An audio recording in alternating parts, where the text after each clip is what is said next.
kwa maana la kwanza kwenye Uislamu tumetakiwa tusome. Mtume aliambiwa soma kwa ajili ya jina, kwa ajili ya Bwana wako aliyokuumba. Wewe mjanja tumeumbwa na pande la nyama, damu limesongwa hivi, Mungu akatia ufundi wake nini, huna mpango wote. Wewe soma, utukufu wako upo kwenye kusoma, na sio utukufu wa Mtume Muhammad tu peke yake, ni utukufu wetu sote ambao tutasoma. Mwenyezi Mungu anasema yarfa'illahu alladhina amanu minkum walladhina utul ilma darajat. Ndio utaratibu. Kumbe sharafu, utukufu unapatikana kwa pale ambapo atanyanyuliwa mmoja wenu kwa kule kusoma kwake, na hatoki mbali, mtatoka ninyi tu. Atatokea tu mtaambia bwana tutilie fatha hapo, asoma huyo.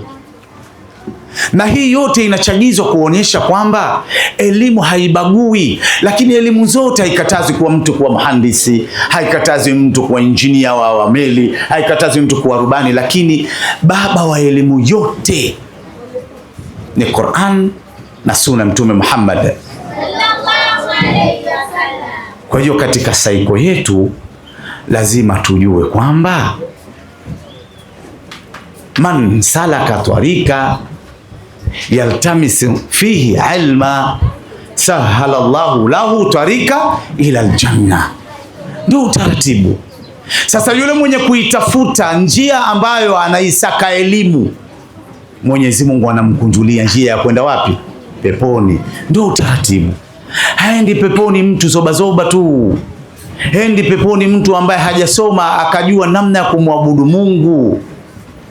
Haendi peponi na haandikiwi mema mtu ambaye kitendo hichi anachokifanya hakijui utaratibu wake unafanywaje.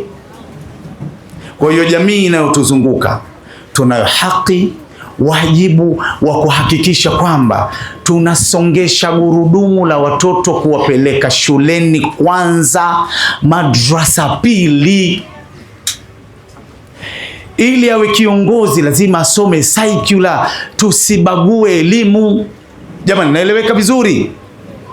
Lakini hiyo elimu baba yake ni nani? Ni Qur'ani na Sunna ya Mtume Muhammad. Mtoto asubuhi ende shule, jioni mlete majlis al-Qur'an ahifadhi kama walivyohifadhi wengine.